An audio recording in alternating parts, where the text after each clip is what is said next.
where we will also tonight be addressing a special report, the Sanctions Kill Report, how US sanctions are killing civilians, hindering the global fight against COVID and hurting the US economy. And you can download that report tomorrow. We will also be sending that report to everyone who registered for tonight's webinar. So don't worry about clicking on it now. You will get it because you registered for tonight's call.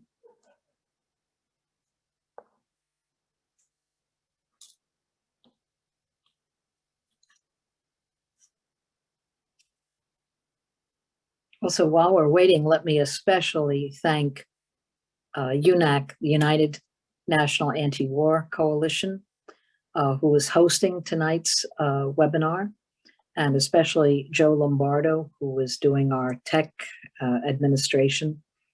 So thank you, Joe.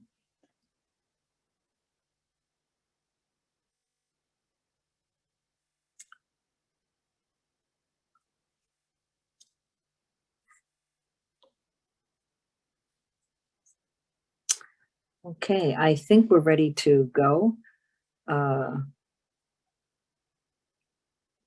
Joe, great. If you can take down the screen sharing. Good evening. Greetings and welcome. I'm Sara Flounders, and I'm on the administrative committee of the United National Anti-War Coalition. I write for workers.org. I'm part of and an organizer for the Sanctions Kill campaign and the International Action Center. And this panel tonight is addressing an extremely dangerous and escalating crisis that many countries across the globe are facing of US sanctions. It's at a time when COVID is escalating beyond any prediction made even a year ago, a year and a half ago. New varieties, new strains, and the very determination not to share, not to cooperate, but to use this as one more opportunity to starve down countries is extremely dangerous for the entire planet.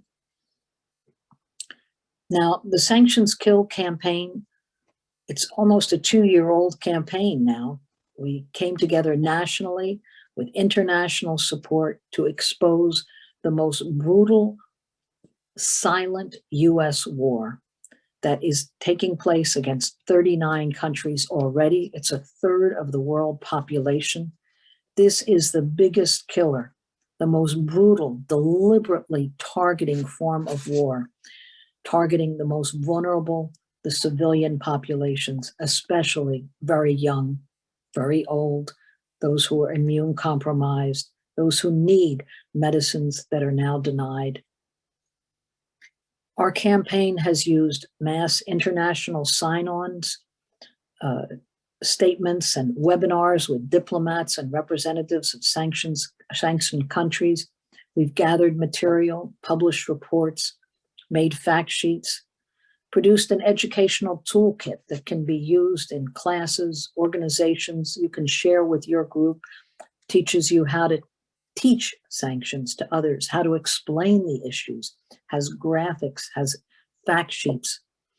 And we really want to encourage every group, and we right along have been doing this, to organize your own events, your own webinars, your own classes and meetings to explain this form of programmed catastrophe.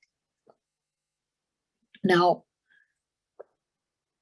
we're going to focus a lot of attention tonight on the grim details of what US systematic targeting of healthcare, sanitation, food distribution means for several countries in Africa and in Latin America.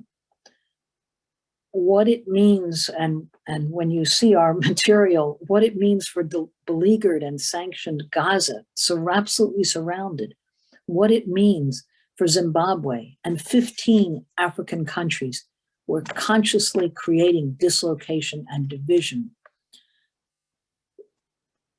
US sanctions really sabotages all development.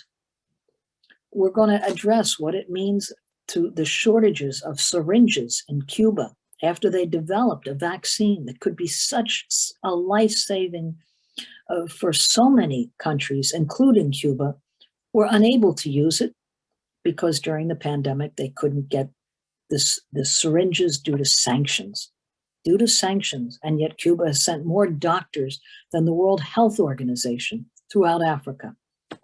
We're going to be looking at Venezuela, where hyperinflation, shortages, bare shelves, what that means in Venezuela, a country that was able to provide free, full health care until the sanctions really bit. So there's a lot of material to cover tonight, and I can't even address it. This panelists, the speakers will, but just to say that this is an inclusive, a collaborative effort of leading solidarity, anti-war, social justice organizations, progressive legal organizations, because we're always stronger when we work together. So the Sanctions Kill campaign includes the Black Alliance for Peace, the Alliance for Global Justice, Veterans for Peace, Code Pink, United National Anti-War Coalition, International Action Center, the U.S. Peace Council, the December 12th Movement, IFCO Pastors for Peace, Task Force on the Americas, Cuba C, the Bolivaran Circle, Popular Resistance, and so many others. The problem of naming is we leave out those who are also doing the work. Our latest challenge has been the production of this report by Sanctions Kill called The Impact and Consequences of U.S. Sanctions. And we began organizing this report when Biden, as his first act of a new administration, called for review of U.S. sanctions. At that time, he said, it would be important to look at whether sanctions were unduly hindering responses to the COVID-19 global pandemic. That sounds good. He said the goal of sanctions should not be to punish ordinary citizens. Well, that's an important concession. However, since that time, the Biden administration has actually doubled down on the sanctions, the deadly impact on Cuba, on Venezuela, on Syria, throughout Africa. It hasn't been a review of sanctions to lift the sanctions. It's been how to really tighten the screws. So we prepared a 38-page report on the findings, on the illegality, where you can get more information and websites and educational material and other groups that are focusing on this silent crime.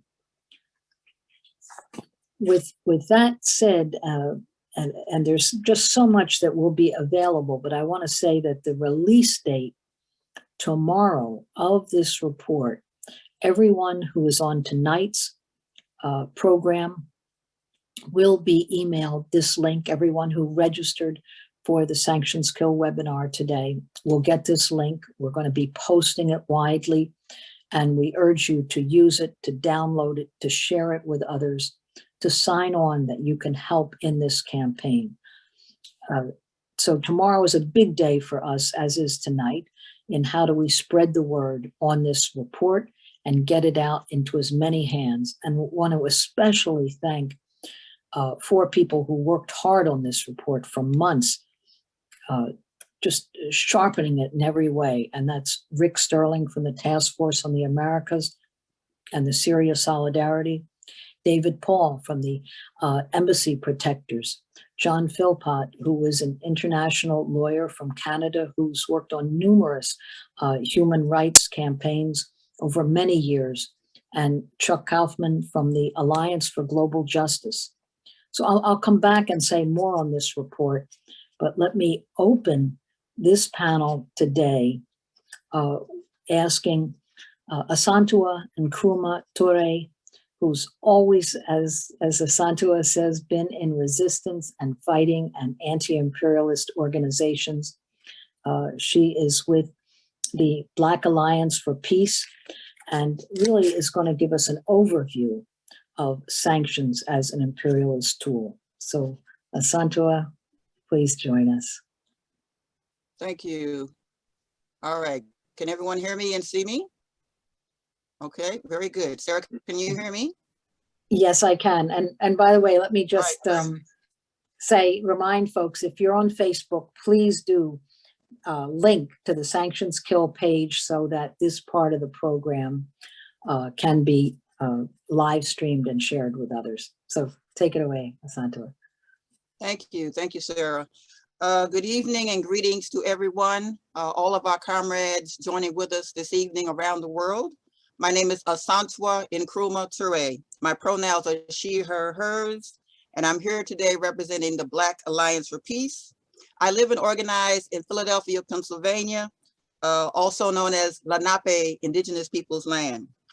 I want to thank our comrades of UNAC for organizing this great event, and we thank you very much for this invitation. I also want to shout out my longtime comrades who I've known for many years, Dr. Margaret Flowers, Sara Flounders, Omowale Clay, for their many years of political work. Let us lift up the name of our beloved comrade, Kevin Zeese, who we lost a year ago this month. I also want to dedicate my presentation to my big brother, friend, and comrade, Glenn Ford of Black Agenda Report, who made his transition from elder to ancestor on July 28th. Sanctions are a tool of imperialism to coerce or to bully the targeted country to submit to imperialist domination, often harming its most vulnerable citizens. The use of sanctions has a long history over the years since the end of World War II. Several U.S. agencies implement sanctions, such as the U.S. Department of Treasury, the Office of Foreign Assets Controls, etc. There are also several authorizing laws, some of which delegate sanctions power to the President of the United States, such as the Foreign Assistance Act of 1961, the International Emergency Economic Powers Act of 1977, etc. There are also several laws that specifically forbid trade with certain countries, such as the Helms-Burton Act of 1996, directed toward our beloved Cuba, the Iran and Libya Sanctions Act, also of 1996, etc. Now, comrades, as of December of last year, the US had sanctions against 6 countries: Iran, North Korea, Syria, Cuba, Venezuela, and yes, even Turkey. Even though Turkey is a member of NATO, it was put on this list of sanctioned countries because it purchased and tested a Russian-made S-400 air defense system. The US also has sanctions.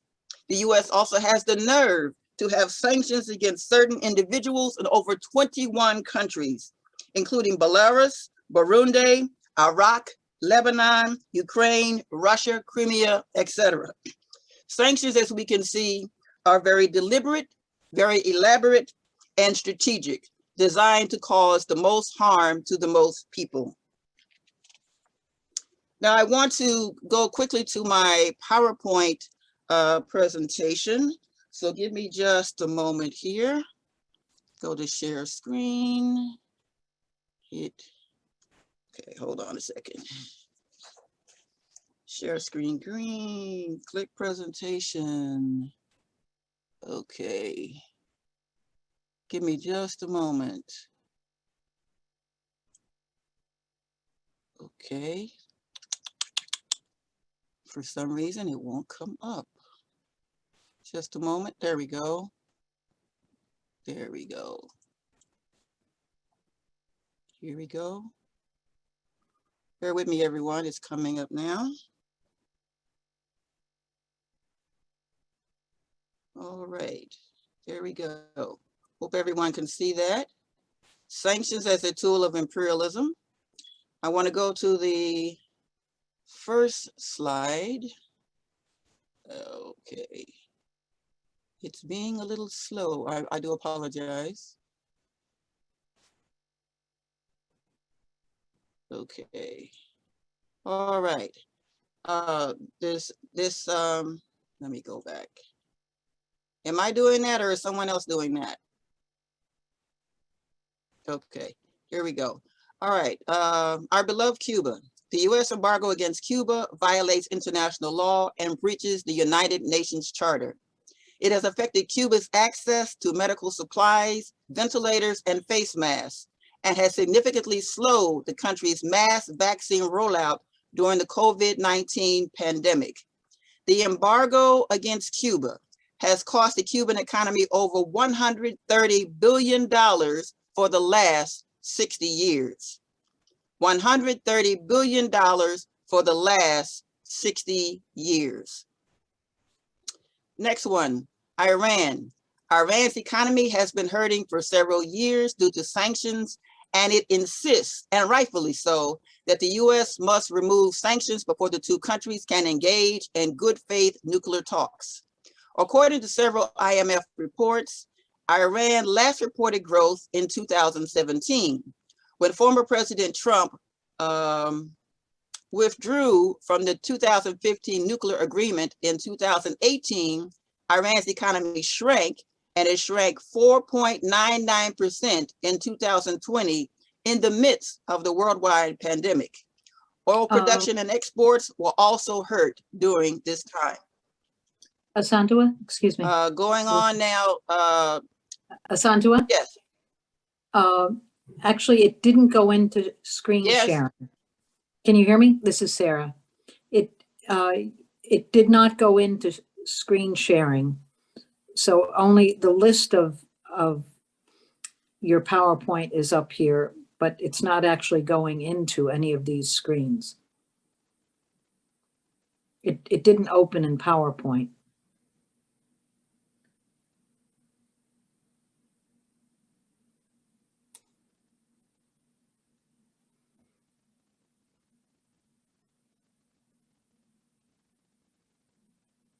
An oil embargo that halted the purchase of petroleum. Okay, something happened there. I was on the page regarding Venezuela, but former President Trump worsened the sanctions in 2017, and in 2019, he imposed an oil embargo that halted the purchase of petroleum from the country's state oil company, PDVSA. Sanctions also took over Venezuela's US subsidiary, Citgo, worth $8 billion. This really hurt the country, as 90% of its government revenue comes from the oil industry. The most devastating effect of sanctions can be seen in healthcare, jeopardizing the health of millions of people, including approximately 16,000 people on dialysis, 16,000 cancer patients, over 80,000 people with HIV/AIDS, and just imagine now with the pandemic. So in closing, on my last slide, and I don't know what happened, I hope everyone can see it. But I just want to suggest is some of our last steps, and Sara touched on some of these things already, but we must have continued political education through webinars like these, books, articles, videos, various artistic expressions, the eventual resuming of in-person conferences, etc. We must also take a closer look at what are the major weaknesses of imperialism at this point in history. Perhaps we should also do informational pickets at key sites, such as the White House, US State Department, US Department of Treasury, state legislatures, companies that aid in sanctions, also where appropriate and where allowed, informational tabling at high schools and colleges, etc. We must also connect sanctions against other countries to similar social justice issues in the US and other countries as well. We must make sanctions a more prominent issue in the current anti-war movement. So this concludes my presentation. I hope I stayed within my time limits. Thank you all for joining us. Thank you for listening, and I look forward to the conversation. Thank you all. Thank you, Asantewaa. That was tremendous, tremendous, and really an overview. And I'm so glad you brought into it also the loss this year of two fighters who were a big loss, Kevin Zeese, Popular Resistance, and the Embassy Protectors, and just weeks ago, Glenn Ford, revolutionary journalist, Black Agenda Report, this is a big blow to our movement because there were people who contributed a great deal. I'd next like to ask Omowale Clay of the December 12th movement to speak on the impact of sanctions in Africa. Omowale has traveled to Zimbabwe numerous times and throughout Africa. The December 12th movement has a cooperation agreement with the African Union. Omowale has been involved in the reparations movement, helped create the No Justice, No Peace and the Africa Called, Cuba Answered campaign, and is a community organizer in Brooklyn. So Omowale, thank you. Okay, greetings, comrades. First, I'm very happy to be here and to be able to discuss this important topic. I share with Comrade Asantewaa, the appreciation of the other panelists in terms of taking up this very critical and important task to educate and mobilize people around the criminality of these international sanctions, which real target is regime change in these countries because they differ politically and economically, and on the question of how they see the world, their worldview. And for imperialism, that's a crime. And so I wanted to start with, I would like to try to deal with a little bit of the Africa situation in general when we get to questions and answers, because I wanted people to hear a presentation that was done in Zimbabwe around the current conditions. Because what December 12th has been working on right now has been to focus on the accomplishments. Somebody had raised, actually prior to the webinar starting, well, the countries that are being sanctioned, maybe they should do work among themselves and do economic exchanges among themselves. Well, that is difficult. And it's very difficult given the hegemony of the West in terms of banking and trade and such. However, countries are struggling to do that. So I want that listener to know countries are struggling to do that, to make that happen.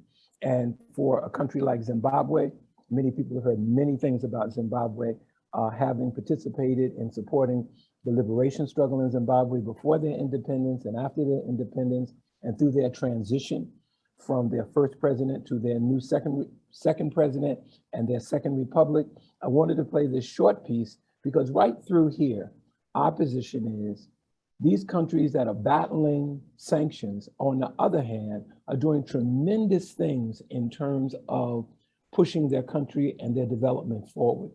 Even as someone said with Cuba, in the midst of sanctions for decades, they're producing their own vaccine for the people precisely because imperialism uses medicine as a weapon against the people. And in the case with Zimbabwe, as Sister Asantewaa was raising, the countries under sanctions, the United States and the West tries to act like Zimbabwe is not under sanctions.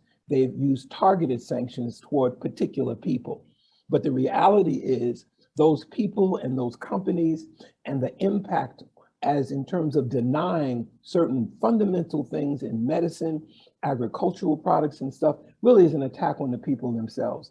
And as was said many years ago, that the objective of the United States, because Zimbabwe has been under sanctions from the West for over 20 years sanctions, and people remember, and it was targeted at Zimbabwe precisely because they had the audacity to liberate themselves, the audacity to seize the land that was stolen from them and turn it over to the people. And because of that audacity, over 20 years they've been under sanctions, but at the same time, they've been battling at that time around stabilizing their currency, about energy production, about making the internal market in Zimbabwe something that is productive so they don't have to rely on external. They've been building new relationships with the East, but the sole purpose is so that they can pursue their right to development, which is an international human right, their right to development. So I want to play this quick video for people to share, to hear some of the positive things going on in Zimbabwe, because our campaign, the December 12th movement in this period, is you'll get all the information and there'll be lots of stuff on what sanctions are doing, but I want you to see how the people are fighting back in that regard. So I'm going to share the screen right now, and I believe be able to do this video. Okay.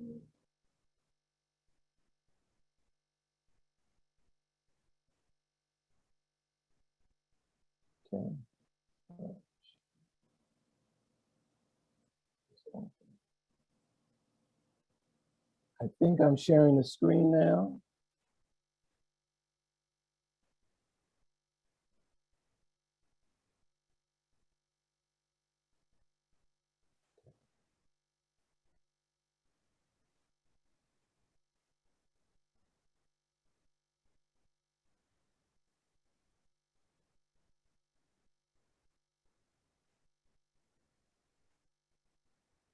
I'm not, you're screen sharing. They say yes. Everything else says yes. Let me go back again. As they say, let's go back to the beginning. See if we can get it. Let's go back to the beginning.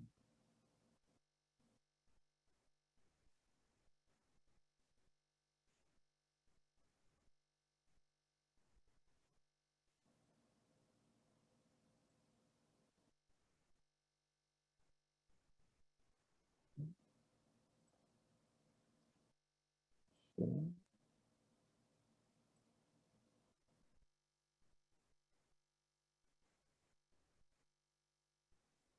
I'm not sure why it is not sharing.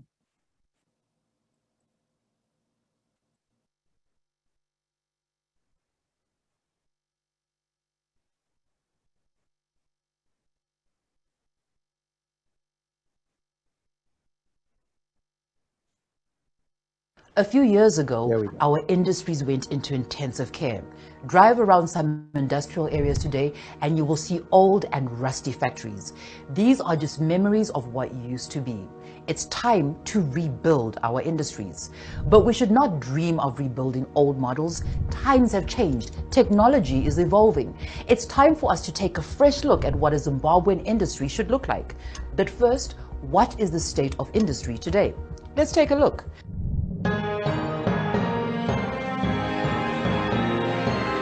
The state of the nation.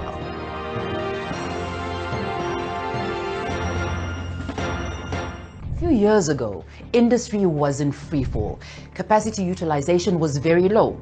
What this means is that companies were using just a small part of their factories. Times are still tough, but are we starting to see a shift? Here are some signs that give us hope. In 2019, capacity utilization was 36.4%. It rose to 47% in 2020. This year, in 2021, forecasts are expecting it to rise to 61%. This is according to the Confederation of Zimbabwe Industries. This improvement was because of various factors. For example, power supply improved last year and companies started getting better access to forex through the RBZ auction system. So capacity use is good sign number one. Good sign number two, in 2017, only 5% of the goods in our supermarkets were locally made. Today, according to the CZI, that number is now 70%. Yes, the bulk of goods in our supermarkets are made in Zimbabwe. Here's another thing that's happening. Most of our imports used to be goods for consumption. This has changed. In the first 5 months of the year, Zimbabwe imported capital goods worth $527 million. Capital goods are stuff like the equipment and tools used in industries. A lot of companies are refurbishing their factories, so they are importing equipment. Capital goods were 15.5% of all the inputs. It was the highest category of all imports. On average, capital goods now make up $105 million every month. What was it in 2020? It was $81 million a month. At the moment, 70% of the foreign currency that is being allocated by the forex auction is going towards raw materials, machinery, and equipment. So there is a sign of a good thing starting to happen in that sector. But does this mean we can now start talking about an industrial revolution? Not quite yet. There's still a lot of work to do. But here are things to think about. Long ago, the industries we knew were these big factories, Zisco Steel, Cone Textiles. We see a lot of headlines talking about reviving these old industries. Well, maybe we are caught in a time warp here. We really should be looking to the future. We must stop being all romantic about what we used to have. Let's start focusing on building new, more innovative industries. And this is one of the things we want to see under the NDS-1. That's the government's economic program for the next 5 years. To rebuild our industry, we must go back to the source. In mining, we extract the rough diamond, then cut and polish them in one of our factories in Nkrumah-Ture. And in gold, we have the Fidelity refinery. We need more industries that add value to our resources, such as platinum. And our other big resources are on the farms. Did you know 60% of the inputs that our industries use come from agriculture? This is why there must be growing focus on agriculture. Growing more inputs, grow industry. It's a simple equation. So what is happening in that space? We all know we had a good farming season, but we will not always have good rains. So we must prepare for the reality of climate change. This is why there is the Accelerated Irrigation Rehabilitation and Development Plan. What is this meant to do? It is a plan to increase the area under irrigation. Over the next 5 years, the plan is to put 350,000 hectares under irrigation. As we speak, there are 30 irrigation projects being implemented. These come up to 1,450 hectares.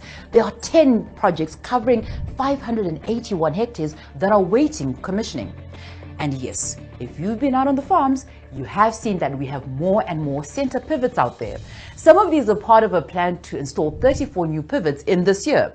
This way, we'll be better prepared for any climate shocks. Our industries will be sure of getting the inputs they need to keep running. What else do we need to see? More green energy.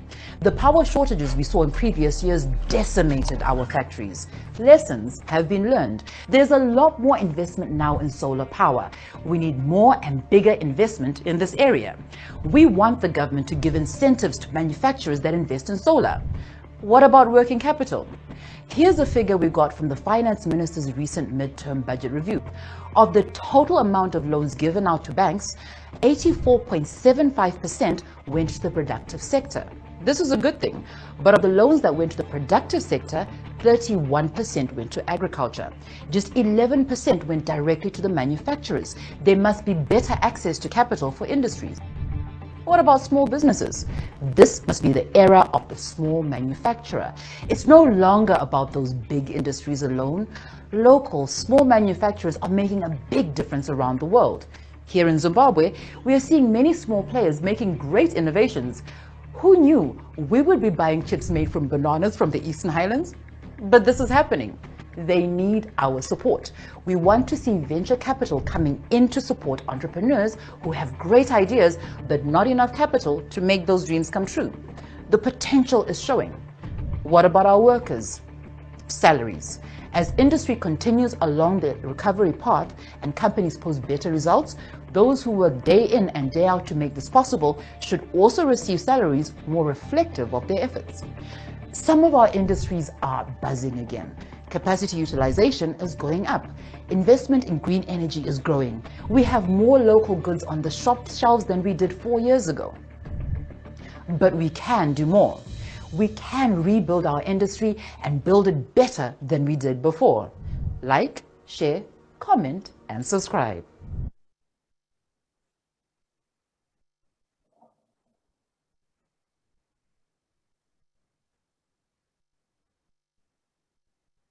Yes, hopefully that was informative. As I said before it started, and I hope I'm still within my time frame, that the important thing we wanted to try to show was, in spite of 21 years of sanctions, the people's creativity and their determination that the Zimbabwe that they have is the one that they fought an armed struggle to liberate. And therefore, the new Zimbabwe is only the Zimbabwe that they take into their own hands and makes worse. Their policies of looking east, their policies of sharing intertrade in Southern Africa. In fact, let me just make note that the African Union and SADC, the Southern African Development, which has a development community, which is 14 Southern African countries, they have all united on the question that sanctions are illegal and they should be removed. They voiced this. In fact, they declared October 25th Anti-Sanctions Day for Zimbabwe, where they all get together and produce propaganda, they produce rallies, they produce information to come at the West sanctions against Zimbabwe. But that's not enough. And I think as somebody said from the beginning, that the Biden administration has not differed from the Trump administration, has not differed from the Obama administration. All of those administrations are management administrations, and they manage imperialism. And imperialism has targeted countries like Zimbabwe, like Cuba, like Iran, like Venezuela. They've targeted North Korea. They've targeted these countries because these countries cannot exist side by side with imperialism. Someone's going to win this titanic battle, and we believe we're on the side of history. And so I would like to talk a little more, get to questions and answers, and talk about some of the other, those 15 other countries in Africa, South Africa, Zimbabwe, many other countries that suffer from these sanctions. But sanctions is a means of regime change for those who do not see the world the way imperialism does and do not see their people developing as appendages and neo-colonial victims of imperialism. Thank you. And let me just say in closing, let me dedicate my talk to Stephen Biko, who was murdered September 12th, 43 years ago. Straight ahead, thank you. Thank you, Omowale. Yes, Stephen Biko, presente. These are our resistance fighters. We never, ever forget them. Our next speaker is Margaret Flowers, who is a director of Popular Resistance. She's on the administrative committee of UNAC, the United National Anti-War Coalition, on the executive committee of the U.S. Peace Council. She was one of the embassy protectors facing what charges for a year. So Margaret is going to be addressing Cuba and Venezuela, Nicaragua, what the sanctions are doing in Latin America. Margaret, thank you. Great, thank you. I'm just going to start my timer so I don't go over. There's a lot that could be said about these topics. But first I want to also say that it's great to be on this panel with so many colleagues and comrades. And Asantewaa, thank you so much for remembering Kevin in your talk. So I've been asked to talk about Latin America, but I wanted to start just quickly by maybe being a little more clear about exactly what sanctions are. I know Asantewaa talked about that, but the forms of that sanctions take, it's an economic war that's waged on countries around the world by the United States and other Western imperialist nations, and it can take the form of blocking financial transactions, freezing a country's assets, blocking trade between countries, blocking foreign assistance to countries, blocking travel, and there are other mechanisms as well, and actually a lot of ripple effects that happen, which I'll touch on during my talk. But while we call them sanctions, the reality is what we're talking about are not actual sanctions, which imply there was some sort of a legal process to determine whether a country should be sanctioned or not. What we're actually talking about, what the United States does, are called unilateral coercive economic measures. Unilateral coercive economic measures. These are measures, economic warfare measures imposed unilaterally by the United States against other countries outside of a legal process, and they are in violation of international law. In fact, a lot of times you'll hear them being called targeted sanctions, as if such a thing actually exists. And there's a lot in the media that tries to deny that these economic measures are having an impact on the people of other countries, but they absolutely are harming, as I'll talk about, the populations in these countries, and this violates international law. It's a crime against humanity, it's collective punishment, but these coercive measures violate a number of different international laws, including the United Nations Charter. So we need to keep that in mind, that what the US is doing around the world to these 39 countries, a third of the world's population, is illegal and should be resisted by nations around the world, and I'll talk a little bit about that too. And what we're doing in all of these countries is really driving isolation of the United States. Somebody raised a question about sanctions in the United States.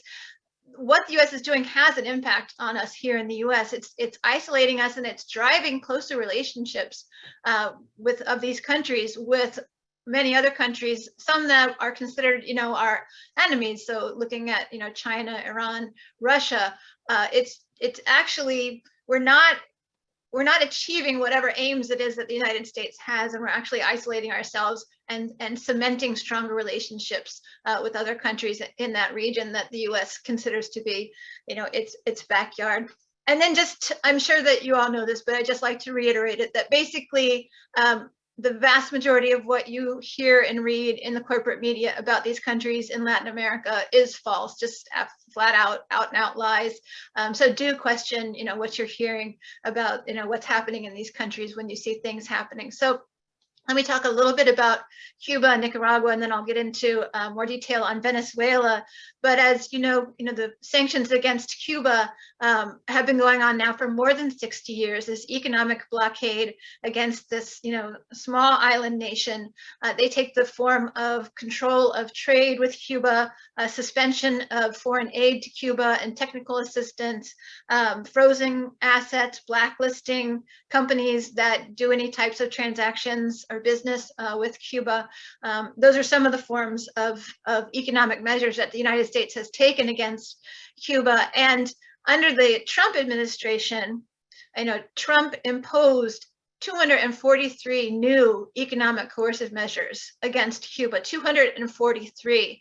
Now, this is something that Joe Biden could reverse. He hasn't done that. In fact, it was President Obama that took away the status of Cuba as a national security threat in 2015. And then the Trump administration, just as it was going out in January of this year, reinstated that, calling Cuba a country that is designated as a state sponsor of terrorism. And Biden could reverse that as well. He has not done that. The impact of the economic blockade on Cuba in terms of dealing with the COVID-19 pandemic, a country that has been so generous, as I think someone mentioned, sending medical brigades, the Henry Reed Medical Brigade, all around the world to help countries deal with the pandemic. Is now the blockade is really having an impact on the ability of Cuba to deal with the COVID-19 pandemic. And some of the things, that the blockade has done is blocking access to medications, pharmaceutical companies that won't deal with Cuba, blocking foreign assistance to Cuba, and also blocking the purchase of equipment like ventilators. There was a ventilator companies that were refusing to sell ventilators to Cuba because of the economic blockade. So this is something that I think someone mentioned. Biden is continuing exactly what the Trump administration has done. It has the power to reverse this and take away the state sponsor of terrorism, and the Biden administration has not done that. Now, when it comes to Nicaragua, this is a country that is a little fresher in terms of the economic sanctions. And in 2018, the United States attempted a coup in Nicaragua, very violent, months of violence that happened there. That failed. And so later that year, the United States Congress passed something called the NICA Act, which, among other things, blocks foreign loans to Nicaragua. This is a country that under the Ortega presidency has been really working very hard to build out its infrastructure, highways, water, healthcare, education, power, all of this, really building up that infrastructure for people all throughout the country. And they need money to be able to do that. So the NICA Act has had an impact on that. And now with the new presidential elections taking place this November, and Daniel Ortega continuing to be a very popular president, someone who's expected to win, the United States is targeting Nicaragua even more heavily. And there's an act that's going through Congress called the Renacer Act, and it's reinforcing Nicaragua's adherence to conditions for electoral reform. If this act passes, and we should be doing what we can to oppose it, it will impose new sanctions. It will have the US cooperating more closely with Canada and countries in the European Union to punish Nicaragua. It will have greater oversight of financial institutions and visa restrictions. And actually, in July of this year, as part of our, targeting the elections in Nicaragua, the United States imposed visa restrictions on 100 politicians, members of the judiciary from Nicaragua, and their family members. And there's a lot of misinformation about Nicaragua, but I'll stop there. I think the most important thing is look up the RENACER, RENACER Act, and we should be organizing to stop that and to raise awareness of that. Now, when we come to Venezuela, it's the 5th most sanctioned country in the world. Trump really increased that, although it started before Trump, but was his maximum pressure campaign.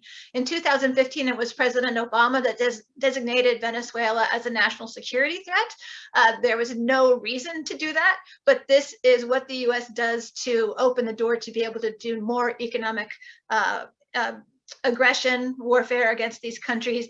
And just that designation, even without any coercive measures, has a chilling effect. Corporations see what's coming down the road when they see that designation, and so they're more hesitant to invest in countries when that happens.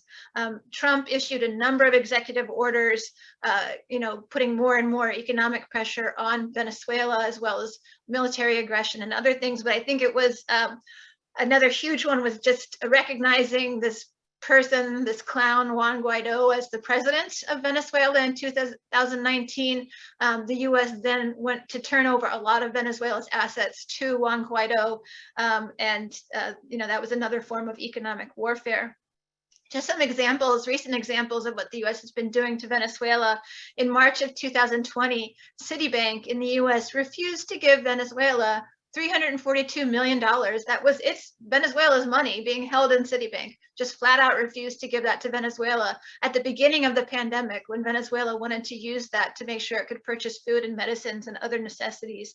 The central bank in the United Kingdom, the Bank of London, is refusing to turn over Venezuela's gold. There's about $2 billion worth of gold in the bank that Venezuela had made a deal with the United Nations to buy food and medicine for its people, and the Bank of London is refusing to turn that over. Juan Guaido has been part of that whole effort, and in fact, this has been going through the courts in the United Kingdom. Juan Guaido used Venezuela's stolen assets in the United States to pay the legal fees for that. I think it was like a $400,000 fee that they had to pay in the United Kingdom, and he used Venezuela's own money to pay that. I know that Sarah's going to talk more about Alex Saab.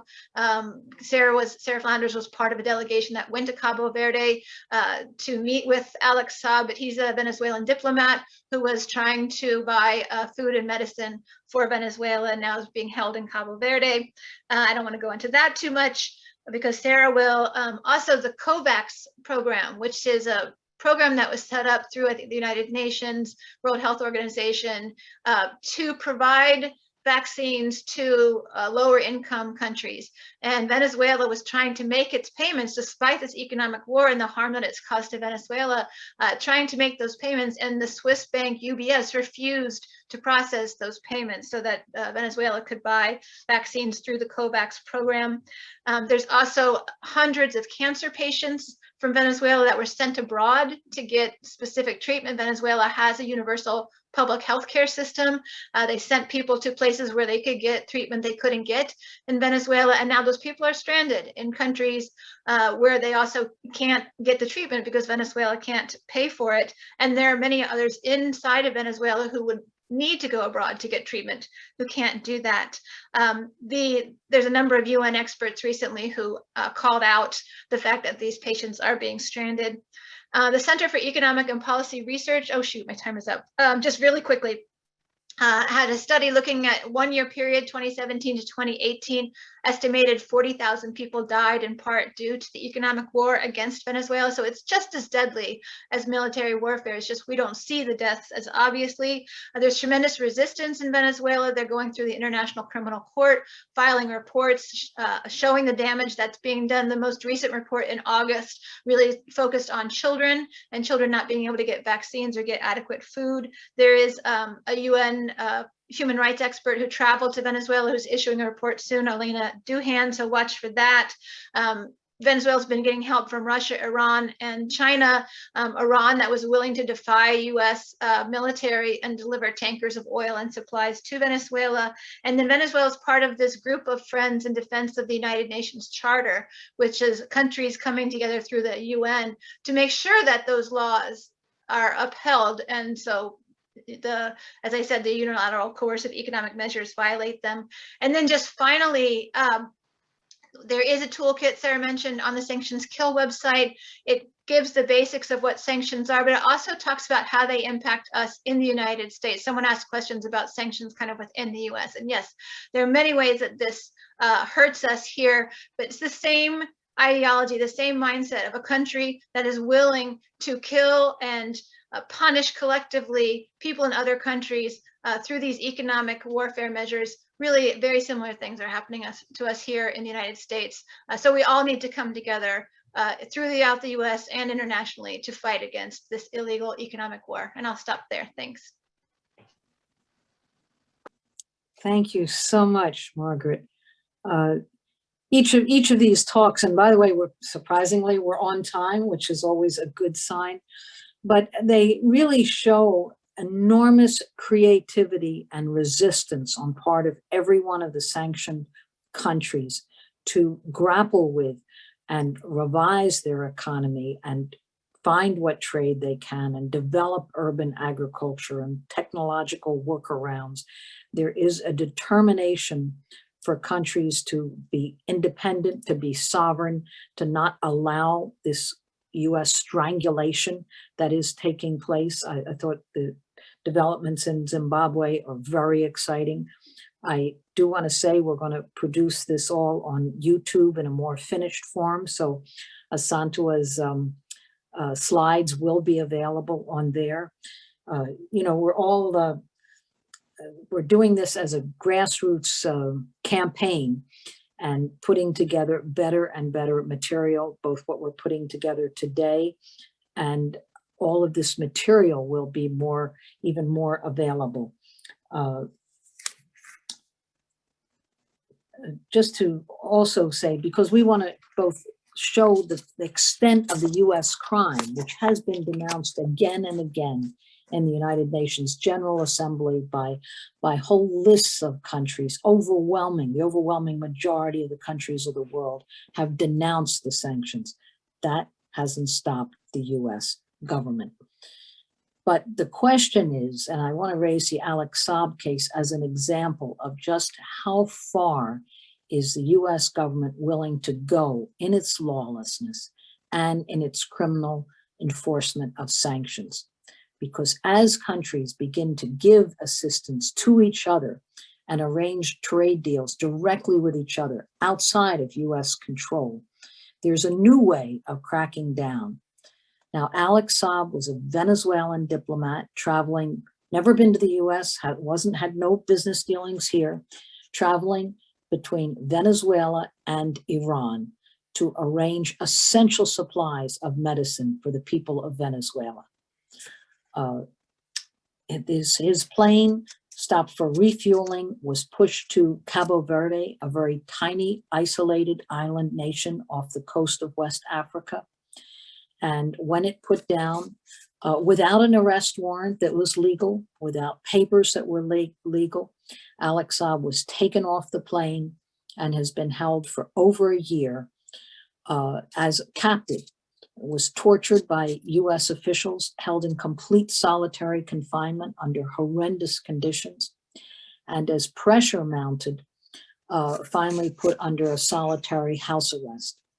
And an international campaign and a campaign in Venezuela has formed around Alex Saab, but especially raising that Alex Saab was a diplomat. Now, every diplomat in the world has diplomatic immunity. This is the oldest international code, even in times of war, that diplomats and envoys have immunity from prosecution.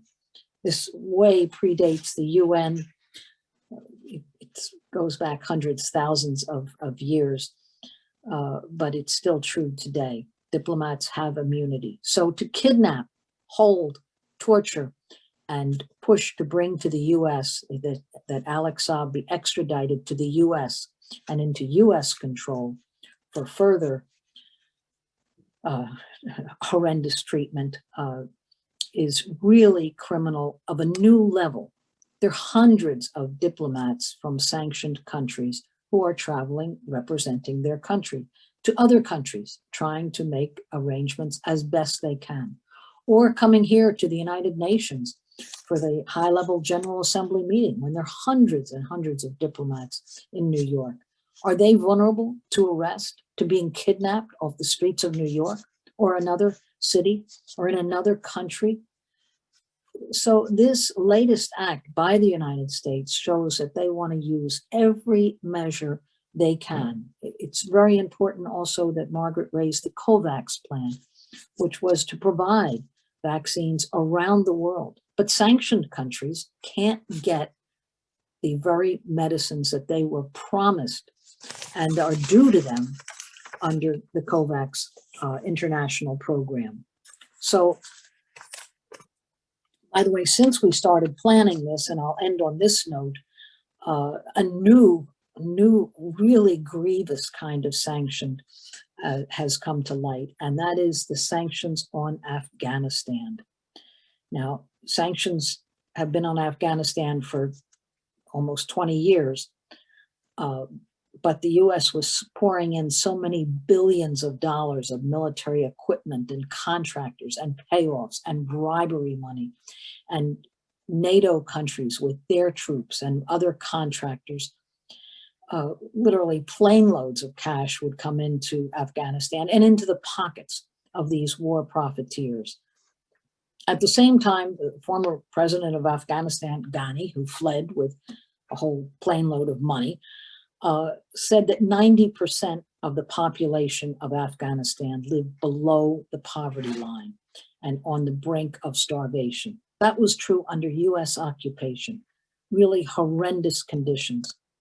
But what did the United States do as the last troops, the last planes left Afghanistan? They froze all of Afghanistan's money, $9 billion that is held, Afghanistan's money in US banks were frozen. Also their money in European Union banks, Swiss banks, all were immediately frozen by the very countries that had made war and ripped apart Afghanistan. This was never a war for democracy, for the liberation of women, for any progressive goal. It was always a war for profit and looting. But then on departing, they cut off everything, all money whatsoever, and then announced that Afghanistan, as they were leaving, was totally without medicine. It sounds horrendous. Without food in an economy that was totally import dependent. So this is sanctions in a new form, where they say all of your funds are frozen, and also any money coming from the World Bank, the IMF, UN aid organizations are frozen. The vaccines that were coming through COVAX, frozen. And only 1% of the population, all these troops there, but only 1% of the population was vaccinated. So you see what US domination and control means, and what it means when they're on the ground and that money can go into their pockets, and what it means after, if they're pushed out, if they're defeated militarily on the ground, then they literally make war on the whole population who remains. It's a real question. Can Afghanistan gain the help it needs from surrounding countries who are also sanctioned? And that includes Iran, China, and Russia. So it's a big challenge. This is a big problem, and it needs wider attention from the movement as a whole. That's our opening presentation. We want to take a little bit of time for the panel to give both closing comments or answer the questions that have come up, and there are more than we can handle, and some of them we will also handle in written form. But one question that comes up again and again, let me ask all the panelists to come back on camera and unmute so we can do as a discussion here. I'll give a minute.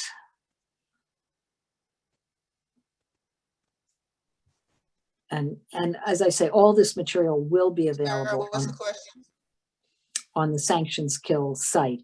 So one of the questions that's come up, and there may be other points that you've seen in the Q&A or in the chat that you want to address and in our remaining time. And thank you for all the panelists for staying with this. Margaret, I think, had to step away for a minute, but when you come back, Margaret, please do hop on. And that is, why is it so difficult for sanctioned countries to trade among themselves? This is, it seems, okay, there's 39 countries that are sanctioned. Some of them are major countries, some of them are very, very poor countries, but can't they all just link to each other? And this has a lot to do with the control of US imperialism in international finance and banking and SWIFT banking transactions. But perhaps somebody else wants to address this, and I can add my comments too. Yes, Sarah, Asantewaa. can I Yes. respond? Yeah, thank you. I would just say, as what Margaret Flowers alluded to a little earlier, the intricate nature of imperialism and sanctions.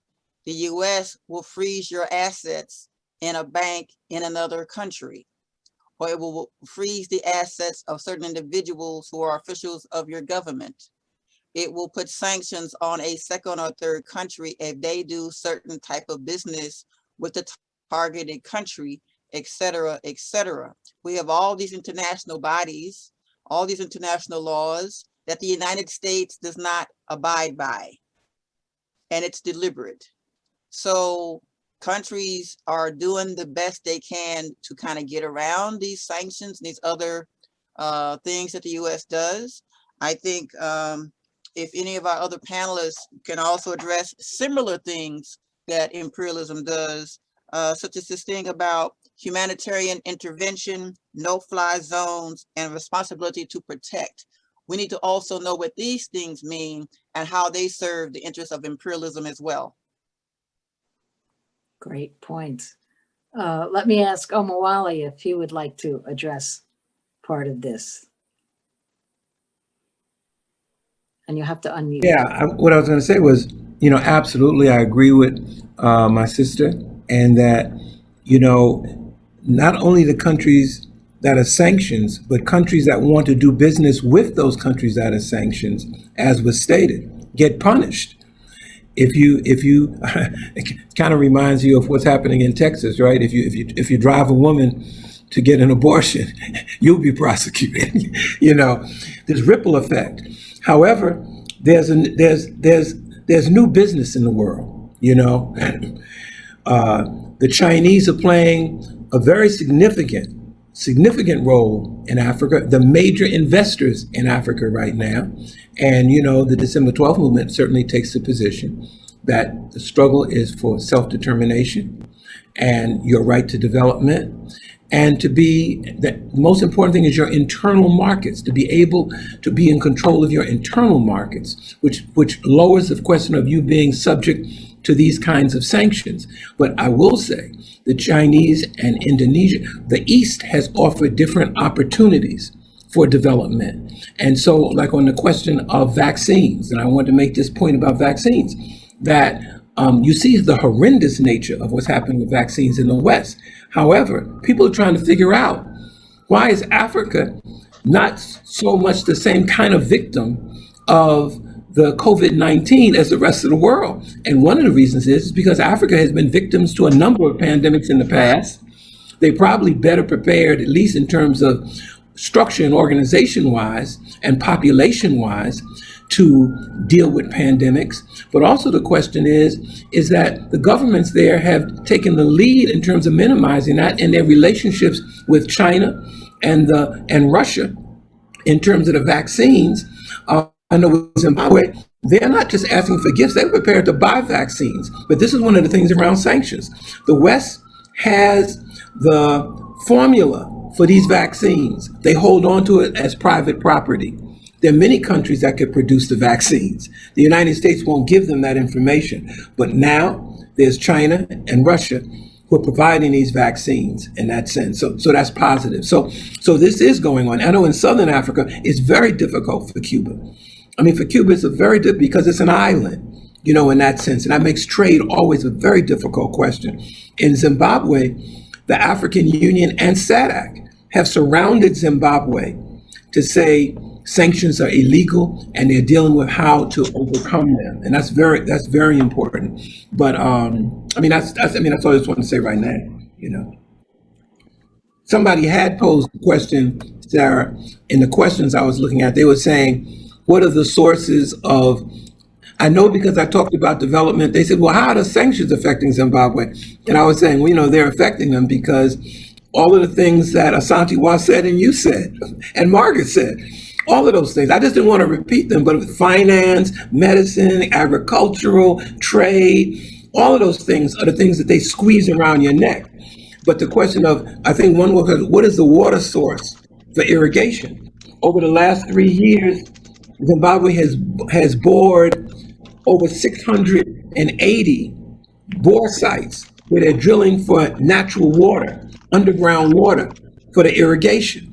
They've also increased the wattage of the dams, 2 dams, and they're building 2 more. So energy is so important to development if you don't have energy. Hydroelectric power is such a clean source of energy, and they're working to do that, So that's, so I just want to say that. I'm so glad, Omowale, you bring up also the vaccine, the COVID-19 vaccines, because this and its impact throughout the world, and the difference between what China has been able to provide. And by the way, Cuba also now that is getting more syringes, but the capacity and the size of China has enabled it to provide more than 2 billion vaccines to people around the world, along with vaccinating. There's been 2 billion vaccines distributed within China. So the overwhelming majority of their own population internally is now vaccinated, and they're also distributing vaccines. But they're doing something much more important, and that is they are providing the raw materials and the ability for many countries to manufacture vaccines themselves. And this is why the US is so outraged, because this is a source of mega profits to the pharmaceutical industries, controlling the vaccine. It's a way that Gates operates in Africa to control. You can hand out medicine like gumdrops, but don't ever give the ability to produce.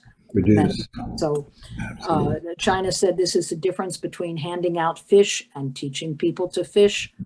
Many countries can make these vaccines, simple vaccines, based on the earlier forms of polio vaccines and other smallpox. The way vaccines were done in the past, it's simple, it's easy, it provides immunity, it's well worth doing, and providing that is really a lifesaver.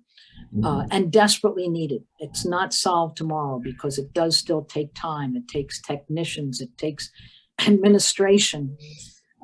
It takes a lot as new deviant forms develop. So it's a very, very dangerous time. And it requires unity. It requires, and it requires political and economic unity. That's why I don't want people to misidentify. There was a tremendous amount of pressure put on the African Union to uphold sanctions against Zimbabwe and Southern Africa. I mean, each of those countries was put under tremendous pressure to not take an anti-sanctions position, and they did. And that's for people who know how many things have gone on. I mean, even this thing around with Palestine, whether the AU is going to get down with Israel around something. Zimbabwe is very straightforward about that. This was done administratively in Addis Ababa. That's going to be dealt with, in terms of that, So it's important. This is important to both explain how deadly this struggle is, and at the same time to always know that human creativity combined with resistance, determination for sovereignty, and the reconstructing of society, that can do a lot. It can do a lot. But it's up to us here to have that picture and to be addressing it and bringing it into the mainstream. How do we take it wider? I just want to really encourage people to download this program, this report that we've spent so much effort into producing.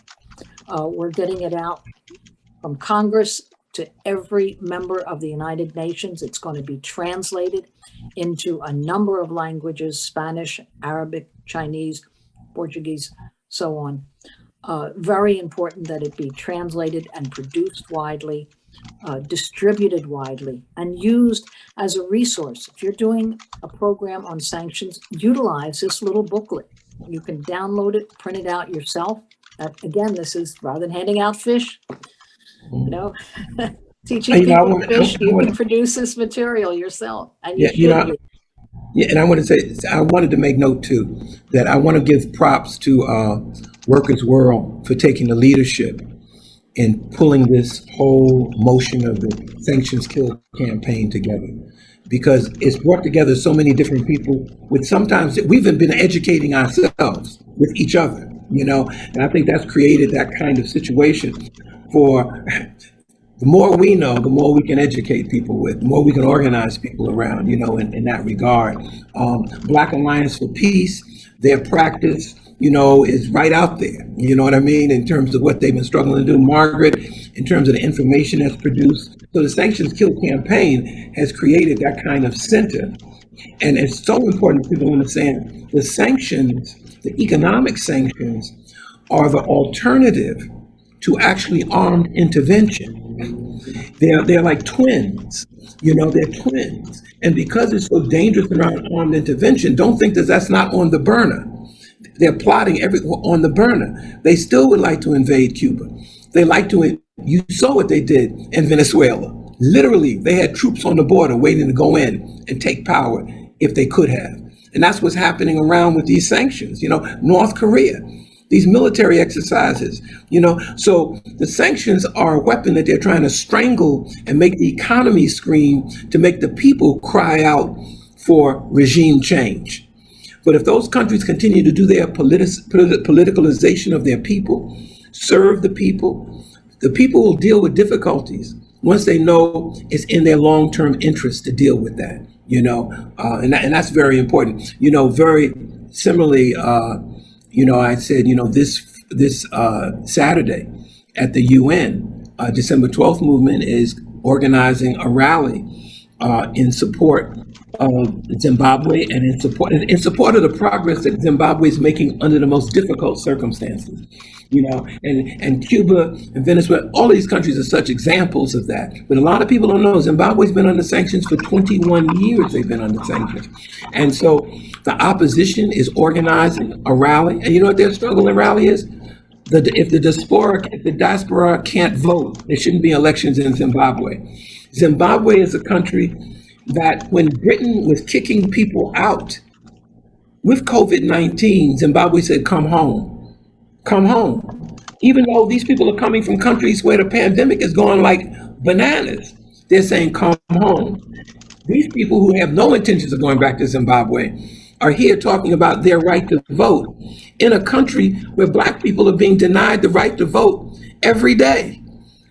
So they're actually working with the USA. They're talking about their right to vote in Zimbabwe. Zimbabwe's position is come home and vote and participate in building Zimbabwe. So we're going to rally this Saturday at 11 o'clock at Dag Hammarskjöld Square. As you know, where we support all the other groups that were there. There have been big demonstrations against sanctions and such. So we'll be there. We ask people to come out at 11 o'clock this Saturday. I think I even have Sara gave me some props in terms of, she always gives me these props. She gave me some props in terms of the flyer, that we did. And I'm trying to see if the flyer there. Instagram, yes. Yes, yes, absolutely. You told me that. I'm going to put it right up on Instagram, straight ahead. Let me just say that one thing that we've tried to do in the Sanctions Kill campaign is to get the many different groups who've had long-term solidarity campaigns with different countries, talking to each other, learning from each other. And when they're doing programs, bringing in the other sanctioned countries. It used to be we were entirely too siloed, each in the separate areas. And sometimes groups didn't want to take offense, include another struggle. Maybe they'd say the wrong thing. Maybe they didn't have enough information. But we're trying to say, let's look at the common denominator. I want to say to everyone out there, if you're planning a program on any of the sanctioned countries, solidarity with Cuba, bring in the other sanctions and explain what Cuba does for the world. If you're doing a program, could be on Syria, on Iran, bring in the other sanctioned countries and also what the very country you're building solidarity with is doing in their relations with other targeted countries. To give two examples now, Mexico wanted to send urgent aid to Cuba. Right. After that round of really the demonstrations, which were caused by shortages and misunderstandings and U.S. instigation too. They wanted to ship supplies to Cuba. They could not find one freighter who could carry it because then that ship would be sanctioned from every other port.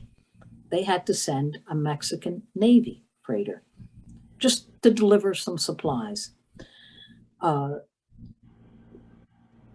Lebanon, who is sanctioned and was absolutely without fuel. It created a complete crisis in the country. No cooking gas, let alone gas on cars.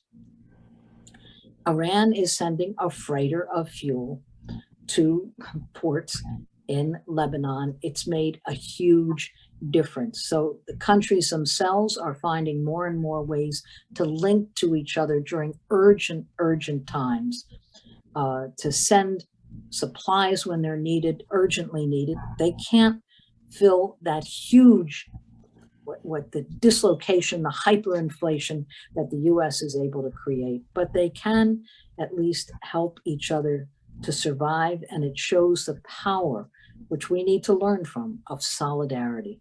So the more we speak to each other, build with each other, give voices and space, and listen to the countries that are actually doing the resisting, invite them into our forums and meetings, and just refuse the US shutdown, because divide and rule is imperialist policy, and cooperate, share, fight together, solidarity. That's what revolutionary internationalism is all about.